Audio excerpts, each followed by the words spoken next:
times ba na ayaw nyo mag-grind? Gusto nyo lang muna walang gawin for a day? O yan. Saan Patingin meron? nila superhuman kayo, di ba? Saan meron, tol? Mm. Minsan sa isang araw, magti-trip lang ako mag-GTA. Buong EA. araw. Mm. Pero may onting side hustle pa rin. Hindi pa rin mawala eh. Yup. Ikaw, Koy? Pero mas lamang dun yung pag maglalaro.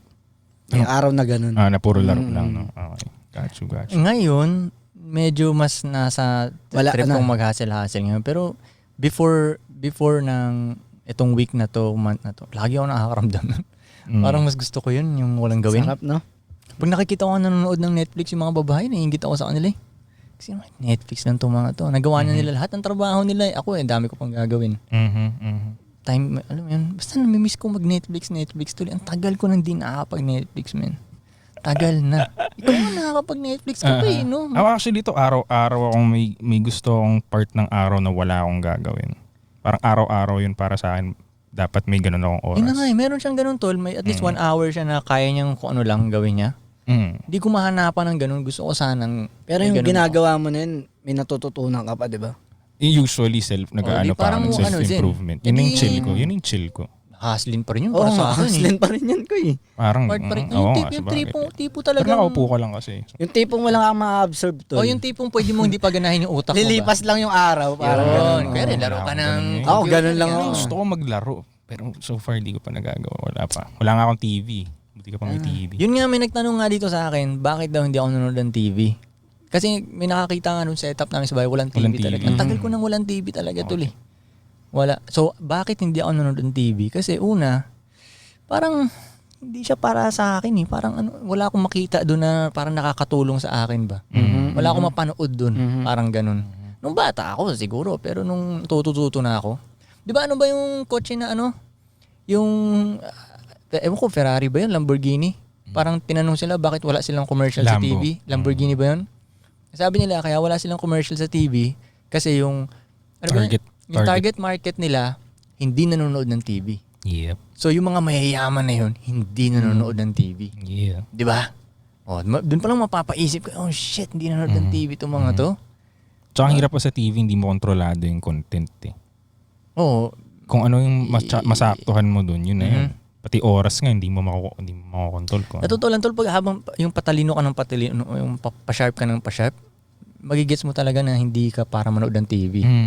Parang pang medyo... Pang mind control nga yun eh. Hindi ganun ang TV. Yeah. Manipulator yung TV tol. Busin yung oras mo. Ganun. Yung bagong babaeng kasama namin sa bahay, yung unang araw niya, meron siyang pinanonood na parang pang mainstream na palabas. Sa phone yun pinapalabas yun sa TV tol. Naririnig ko na. Fuck. Okay. Alam ko naman ngayon. Check. Oo. Paglabas niya, sinabi ko agad, huwag ka manood niyan. Bakit? Lakas makabobo niyan. Sabi ko sa amin sa students, walang nanonood niyan. Sabi ko ganun. Ganun ba? Ayun, di na siya... Kailangan niyang tanggapin yun. Tol, try mo makipag-usap sa taong talagang nanonood ng TV. Iba eh. Sarado. Ang hirap kausap eh. Sarado. Yung talagang nanonood ng TV, yung alam niyo yung oras ng program sa ganito, yung ganun, hirap kausap. Yung paniniwala niya, yun eh. Kung ano yung ibalita, yun na yun. Parang iba language nun. Ano to, no? Fuck, dog. Iba language nun. Kaya minsan nakikilala ko, magiging kaibigan ko ba to o hindi? Pag grabe to siya manood ng TV. Hindi. Ekis. Hindi. Ako mas panonoorin. Manood akong YouTube na yung mga gusto kong yung matutunan talaga. Yung para sa akin talaga ba? Pero TV? YouTube. Alam mo, nanonood na ako ng TV tol. Talagang TV. Yung dating malakas pa ako mag-smoke. Smoke, tas Cinema 1. Yung masarap na trip. Para sa akin, smoke, tas hindi ko pa nag-trip ng ganun. Smoke, tas Cinema 1. Hindi? PBO. Wala rin. Or PBO, yung mga ganun. Hindi ako nahilig talaga Hindi sa ka nahilig. TV. Foreigner to tol. Sino? Ito? Hindi to Pinoy. Hindi ako trip ka. Dong, nagtitrip ka ba ng ganun? Smoke, tas Cinema 1? Ha? Kasi ang sarap. Kaya ako gusto manood ng mga Cinema 1, PBO, ganun dati. Makita mo yung dating Pinas eh.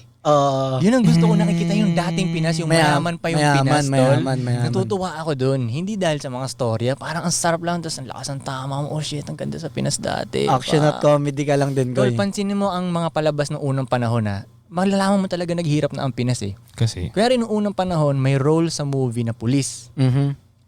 Tapos yung bahay ng pulis, ang ganda, ang laki. Noong unang panahon Manood ka ng mga palabas ngayon, tas role niya, pulis. Yung bahay niya, hindi maganda. Iba na, ganun. Oo, tol. Kasi noong unang panahon, mas may pera. Ekonomiya talaga. Oo, totoo. Naabutan mo Mas ba mataas ng pala medyo sa may kaya ang Singapore, di ba? Pilipinas? Kasi ako naabutan ko talaga yung era na yun eh. Yung Hindi utak ko yun, alam galing to eh. talaga ako sa Galing unang ako panahon eh. hoods eh. Mahirap pa ako nung pinanganak eh. Yun na nga tol eh. Parang feeling ko yung era mo, pahirap na yung Pilipinas Ayun eh. nga eh, oo. Kasi tol, naabutan ko pa.